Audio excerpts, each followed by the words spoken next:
Morning આરતુ. Good morning. જય શ્રી કૃષ્ણ. જય શ્રી કૃષ્ણ. તો તમારો પ્લાન શું છે? આજનો પ્લાન તો બસ હજુ સવાર પડી છે, ધીરે ધીરે બધા પ્લાનિંગ બનશે. ઓકે. આમ તો કોઈ પ્લાન નથી આજે, જ્યાં સુધી મને યાદ આવે છે ત્યાં સુધી. પછી વી નેવર નો ક્યારે પ્લાન બની જાય. ઓકે. બીજું એ પૂછવું હતું મારે કે હું હેરમાં હાઈલાઇટ કરાવી દઉં? ના, જરૂર નથી. એમને ખૂબ સરસ લાગી રહ્યા છે. એને હેર હાઈલાઇટ કરીને બગાડશો નહીં. પણ હાઈલાઇટમાં હેર બગડતા નથી. પણ મને નથી ગમતું. બધા મને કહેજો કે હાઈલાઇટમાં હેર બગડે છે કે નથી બગડતા, કેમ કે મેહુલનું એવું માનવું છે કે હાઈલાઇટ કરવાથી હેર બગડી જાય છે. પણ એનો રંગ તો બદલે કે નહીં? હા, તો રંગ બદલે ને મેહુલ. હાઈલાઇટ કરવાથી કોઈ હેર ના બગડે. પણ આટલા સરસ વાળને શું કરવું કઈ? મેહુલ, અમુક સમયે છે ને લુક ચેન્જ કરવો જોઈએ. કોના માટે? મારા માટે? પોતાના માટે. તારા માટે તને તો નથી ગમતા, એટલે પછી પોતાના માટે લાસ્ટનો ઓપ્શન રહી છે. સરસ. તો હાઈલાઇટ કરાવવું છે મને. હવે તું પરમિશન આપે તો વધારે સારું છે, અધરવાઇઝ મારા પરમિશનની જરૂર પડે છે તમને? લઉં છું. હા, પરમિશન લે છે, પણ જરૂર નથી, ઓપ્શનલ હોય છે. નહીં, પરમિશન નથી લેતી, બટ હું તને બધી જ વાત કહું છું કે હું આમ કરું છું, આમ નથી કરતી, આમ કરવાની છું, આમ નથી કરવાની. પરમિશન, આપણા બંને પરમિશનની જરૂર નથી. બોમ્બ ફોડતા પહેલા તું કહી દે કે અહીંયા બોમ્બ ફૂટવાનો છે, લાઈક ધેટ. બિકોઝ તું પરમિશન જોતે હેરમાં કેવું કીધું કે હાઈલાઇટ ના સારી લાગે ને ઓલ ધેટ. હું ગ્લોબલ તો નથી કરાવતી, આખા હેરમાં ક્યાં કલર ચેન્જ કરાવું? તારે ગ્લોબલની જરૂર નથી. આઈ થિંક ગ્લોબલ એટલે આમ બધી જગ્યા પર શાઇનિંગ થાય એવું જ હોય ને કંઈક? ના, ગ્લોબલ એટલે હા, એટલે હા, મતલબ કે શાઇનિંગ બધા હેર પર છે ને આપણે જે કલર ચૂઝ કર્યો હોય ને, મેં બ્લેક કલર ચૂઝ કરેલો છે અત્યારે. હેર બ્લેક થઈ જાય. હા, તો બ્લેક થઈ ગયેલા છે બરોબર ઓલરેડી. પણ મારે બ્લેક નથી કરાવવું. તો વ્હાઈટ કરાવો છે? પછી ડોશીમાં મારા છે ને 40 વર્ષ થશે ને એટલે ઓટોમેટિક વ્હાઈટ આવશે, એટલે વ્હાઈટ નહીં આવે, નહીં આવે. તમારી લાઈફસ્ટાઈલ જોતા લાગતું નથી 40 વર્ષે એવું આવે. તમારે આઈ થિંક આવશે 75 આજુબાજુ. 75 વર્ષ સુધી કોણ જીવવાનું છે? તું ને હું. 50 આપણું પૂરું છે ભાઈ. નહીં. આ જે જનરેશન ચાલે છે મારું તો નક્કી છે કે હું આઈ થિંક 85 વર્ષ સુધી તો હું ખેંચી લઈશ. તું જીવજે, મારે નથી જીવવું. મારો તો 50 નો ટાર્ગેટ છે, બાકી બધું મારું બોનસ છે. હા, પણ બોનસ અહીંયા જીવ છે ને. તારે સ્વર્ગમાં જઈને શું કરવું? મારી રાહ જોઈને જલસા જ કરવા, એની કરતાં અહીંયા રહેજે ને. મને જલસા કરવામાં હેલ્પ કરાવજે અહીંયા ધરતી પર. તું એકલા પછી જલસા કરજે. 25 વર્ષે મારે જલસા કર્યા હોય, મસ્ત મજા કરી હોય, હરવા ફરવાની, પછી સાથે જમવાની, એકબીજાની કંપની એન્જોય કરી હોય, પછી 25 વર્ષ તું એકલા એન્જોય કરજે. ચાલ, હું તને છૂટ આપું છું 25 વર્ષ. 25 વર્ષ પહેલાં મેં એન્જોય કરી લીધેલું છે એવું રીતે. 25 વર્ષ પછી એટલે શું, મારી જિંદગી એક સેન્ડવિચ છે જેમાં વચ્ચે તું, આજુબાજુ બ્રેડ કોરી. એવું નથી તો બધા આઈ થિંક અત્યારે 50 થી 60 વર્ષ જ જીવે છે ને. અત્યારે ક્યાં એટલું બધું કોઈ જીવે? 50 વર્ષ જીવે એટલે બહુ કહેવાય અત્યારે તો. પણ જેટલું વર્ષ જીવીએ એટલું વર્ષ શાંતિ અને સુખથી જીવીએ. યસ. સૌથી વધારે ઇમ્પોર્ટન્ટ વસ્તુ એ જ છે કે તમે હરેક દિવસને એન્જોય કરો, કેમ કે આજે 3/7/2026 છે, એ પાછું ક્યારેય નથી આવવાનું. આજનો દિવસ આજે પૂરો થઈ જશે, એ પાછો રિપીટ આપણી લાઈફમાં નથી આવવાનો. તો પહેલી વાર આપણે આવ્યા છે, એક તો અત્યારે તો આપણને તો એવું જ છે ને કે ફર્સ્ટ ટાઈમ આપણે આવ્યા છીએ, જન્મ લીધો છે, તો જો અહીંયાની સિસ્ટમ આપણને ખબર નથી. જો ભૂલચૂક ક્યારેક થઈ જાય તો લેટ ગો કરી દેવાનું અને પાછું પેચઅપ કરી દેવાનું, બધા જતું કરી દેવાનું. જતું કરવામાં જે મજા છે ને એ સેમાઈ નથી, એ પકડી રાખવામાં નથી. યસ, જતું કરી દેવાનું જીવનમાં. અને ક્યારેક કોણે કઈ વાત પકડેલી છે એ તો એને પોતાને જ ખબર હોય છે અને એ પોતે જ માણસ એકલો જ હેરાન થાય એવું થાય ક્યારેક. એવું બની શકે. લાઈક તમે બીજાને શેર ના કરો કે શું થયું છે. હા, લાઈક મને તારાથી કોઈ પ્રોબ્લેમ છે પણ હું તને કહું નહીં કે ચાલો મને પ્રોબ્લેમ છે આ, તો તને ખબર નહીં પડે ને હું મનમાં ગૂંચવાયા રાખીશ એવું થશે. એના કરતાં એકબીજાને શેર કરીએ ને તો સોલ્યુશન તો આવે, થર્ડ રસ્તો નીકળી જાય જે બંને કમ્ફર્ટેબલ હોય. કાં તો ખબર પડે કે ભાઈ આમ જ રહેવાનું છે એટલે માઇન્ડ એટલીસ્ટ પ્રિપેર રહે. અમુક વસ્તુમાં એકચ્યુઅલી મેરેજ એના માટે જ હોય, એડજસ્ટમેન્ટ માટે, કે બંને વ્યક્તિ થોડા એડજસ્ટ થાય. મને તો અત્યાર સુધી જે ખબર પડી છે કે લગ્ન એટલે શું, લગ્ન એટલે જ એડજસ્ટમેન્ટ, કે તમે એડજસ્ટ થાઓ. તમે એકબીજાના નેચરથી લઈને, એકબીજાના આદતોથી લઈને, એકબીજાના કુટેવ જે હોય એ લઈને તમે એડજસ્ટ થાઓ.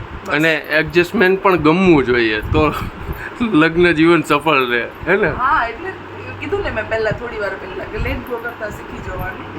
તમને આનંદ આવે, ગમવું જોઈએ એમ હા પાડો, આનંદ આવે છે. ગમવું જોઈએ એમાં હા પાડો તો હવે માનીએ. ગમવું જોઈએ એટલે લાઈક કઈ એડજસ્ટમેન્ટ હોય તો એ તને ગમવું જોઈએ કે મને ગમવું જોઈએ કે ના ચાલો એને આમ છે, એને ગમે છે તો મને પણ ગમે એમ. ગમે એવું નહીં, કેમ કે કોઈ વ્યક્તિ પોતાનું એ ચેન્જ ના કરી શકે કે એને ગમે છે તો મને પણ ગમે. Way of thinking. યસ, ઠીક છે, ચાલે એમ એવું કહી શકે. બાકી એવું તો ના હોય કે તને ગમે છે તો મને પણ ગમે. ઓકે, એમાં આપણા બંનેના થિંકિંગ અલગ છે અને સારું છે. આઈ થિંક છે ને ઓપોઝિટ પાર્ટનરો બહુ બધા એવું કહે કે એકબીજાની પસંદ વિચારો મળવા જોઈએ, બધું મળવું જોઈએ, પણ મારું મંતવ્ય એ છે કે વિચારો મળવા ના જોઈએ. બરાબર, ઓપોઝિટ જ હોવું જોઈએ. કે એકને ખાટું ભાવતું હોય તો એકને મીઠું ભાવતું હોય તો એ ખાટા મીઠાનો જે પણ સ્વાદ છે એ બંને લઈ શકે.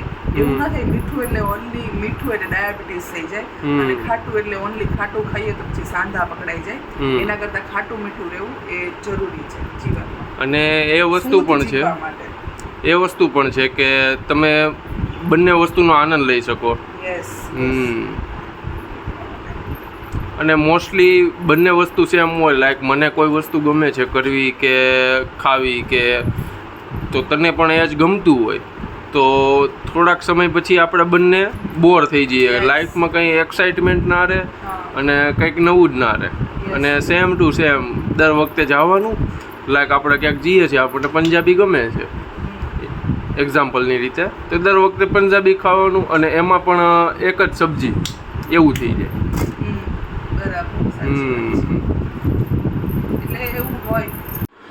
તો આજ સાંજનું શું મેનુ છે આરતી? આજે બાજરાના રોટલા, આખા રીંગણાનું શાક, ખીચડી. ઓહો, ખીચડી છે એ પણ વઘારેલી. વાહ, કઢી છે આમાં છે. વાહ, કઢી બનાવેલી છે. ઓહો, હાય ગરમ લાપસી અને તળેલા મરચા. તો આટલું બધું ઓફિસેથી આવીને બનાવી નાખ્યું? ના, મેં હમણાં જ બનાવ્યું. ઓહો, એટલે હમણાં જ. તો કેટલો સમય લાગે આટલું બનવામાં? સરસ મજાનું શાક, રોટલા, લાપસી અને કઢી ખીચડી. કઢી વઘારેલી ખીચડી ને કઢી. મારા મોઢામાં તો અત્યારથી પાણી આવવા લાગ્યું. એટલે તારી જીભ લડખડાઈ. હા, એવું થાય છે. સરસ, હમણાં રોટલા બની જાય, જમવા બેસી જઈએ. આ મોટા મોટા શેફ હોય એ ખભા ઉપર કેમ રૂમાલ રાખે? એનું કોઈ રીઝન હોય છે? શેફ નથી, હાથ વારવાના દુઆ હોય એટલે. ઓકે, એટલે ચોખ્ખાઈ રાખવા માટેની ટેકનિક છે. ઓકે. આરતી, મસ્ત બન્યું હતું જમવાનું. Thank you for this amazing dinner. હવે તમારું કામ વધી ગયું હશે ના એમાં શું મારું દરરોજનું કામ છે.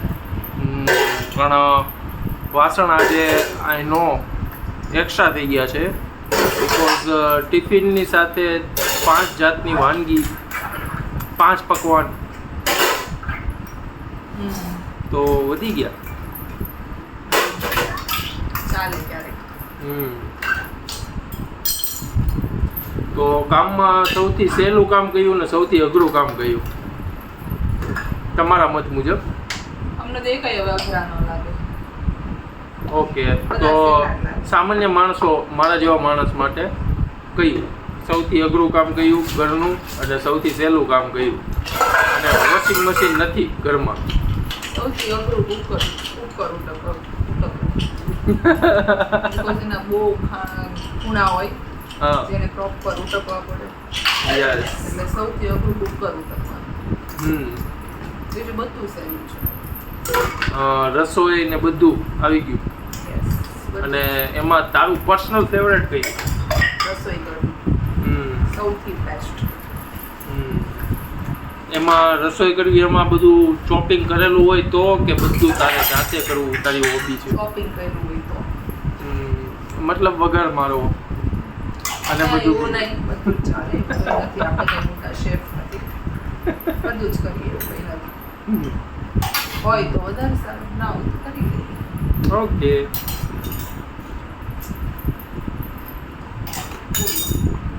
કેવો રહ્યો આજનો દિવસ? કાલે તો તમે કીધું હતું કે હેપ્ટિક ડે છે ને ટાયર્ડ થઈ ગયા છો. આજનું આજે નથી, કાલના કમ્પેરમાં નથી. નહીં આજે નથી.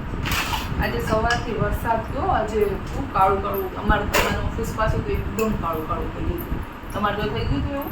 હા, મારે આપણે વ્યુઅર્સને બતાવશું કેમ કે મેં તો વિડીયો નથી લીધો પણ તે લીધો છે ને તો આપણે એ મૂકશું કેમ કે અમારા સુરતમાં કેટલું વરસાદ આજે સવારથી એટલું વાદળ કાળું કાળું હતું કે સાંજે 4 વાગે સારો એવો વરસાદ આવ્યો. સવારથી ઝરમર શરૂ હતો પણ એવું લાગે કે બપોરના 3 વાગ્યા હતા પણ એવું લાગે કે સાંજના 7 વાગી ગયા છે. એટલું કાળું થઈ ગયું. તમારે ત્યાં પણ વરસાદ શરૂ છે કેમ કે હમણાં છે આગાહી વરસાદની, તો તમારે ત્યાં છે વરસાદ? કમેન્ટ કરજો જરા. અને આજકાલ બધા જીઓ યુઝરને સ્પેશિયલી ટેક્સ્ટ મેસેજ આવે છે કે તમારા આટલા વિસ્તારમાં ભારેથી અતિ ભારે વરસાદની આગાહી છે. યસ, આવે છે. મને આવે છે. હું જીઓ યુઝર છું, મને આવે છે. હું પણ જીઓ 2 થી 3 વાર એવી રીતના મેસેજ આવે છે. તો તમારું જીઓ યુઝર વધારે ખ્યાલ રાખે છે? જીઓ વધારે ખ્યાલ રાખે, જીઓ યુઝર નહીં, જીઓ. બરાબર. કાલે આપણે ફાર્મ હાઉસ જવાનું છે. फिर वहाँ मचाते हैं. कल का ब्लॉग बहुत अच्छा आने वाला है. हाँ, लेकिन हमने अभी बात नहीं की है सभी से कि क्या क्या लेके जाना है और क्या क्या वहाँ हम एंजॉय करेंगे, क्या क्या बनाएंगे, क्या क्या वस्तु लेके जानी है. लाइक हम प्लेइंग कार्ड वगैरह सब लेके जाएंगे. यस, वो हमने लास्ट टाइम खरीदा था ना, तो वो लेके जाएंगे. वो पिछली बार जो हमने यहाँ पे आरटीओ ऑफिस पे किया था ना एंजॉय पकौड़ा के साथ. हाँ. Street food. कोई बात नहीं, मचाएंगे कल तो पूरा मस्त. પણ બધાને ફોન કરવાનો છે કે સ્પેશિયલી મમ્મી કાલ સવારે હજુ આવે છે કે મેં રુદ્ર જોડે વાત કરી હતી ફોનમાં. રુદ્રનો ફોન આવ્યો હતો. ઓકે. મમ્મી તો હજુ આજે સાંજે નથી, તો મમ્મી આવશે કાલે સવારે. હજુ મારે મમ્મી જોડે વાત પણ નથી થઈ કે ફાર્મ હાઉસમાં આવી રીતે નક્કી કર્યું છે ને આ રીતે જવાનું છે. એ તો વાત પણ નથી કરી. એની જોડે વાત કરવાની છે, કહેવાનું છે અને શું શું લઈ જવાનું છે, શું કરવાનું છે, જમવાની શું ક્યાં સુવિધા છે, આપણે જાતે બનાવવાનું છે કે શું છે, એ બધું જ પૂછવું પડશે. પછી દેખાય. મારો તો વિચાર છે ત્યાંથી આપણે કંઈક લઈ આવશું. હા, સાંજે તો એવું જ કરશું. કાલે સવાર જોશું પછી કયા એરિયામાં છે એ જોયું ને? ના, મેં જોયું નથી, હમણાં જોઈ લઉં અને ફોન કરી દો અભિષેકને, હે ને? ઓકે. ઓકે, ચાલો મળીએ નેક્સ્ટ બ્લોગમાં. કે હવે આ બ્લોગ અહીંયા આપણે પતાવી દઈએ. સો લાઈક કરી દેજો, શેર કરી દેજો અને સબસ્ક્રાઈબ કરી દેજો. જય શ્રી કૃષ્ણ. मौसम मौसम था सुहाना बड़ा मौसम मौसम मैंने देखा उसे हुआ मैं पागल बस पल भर में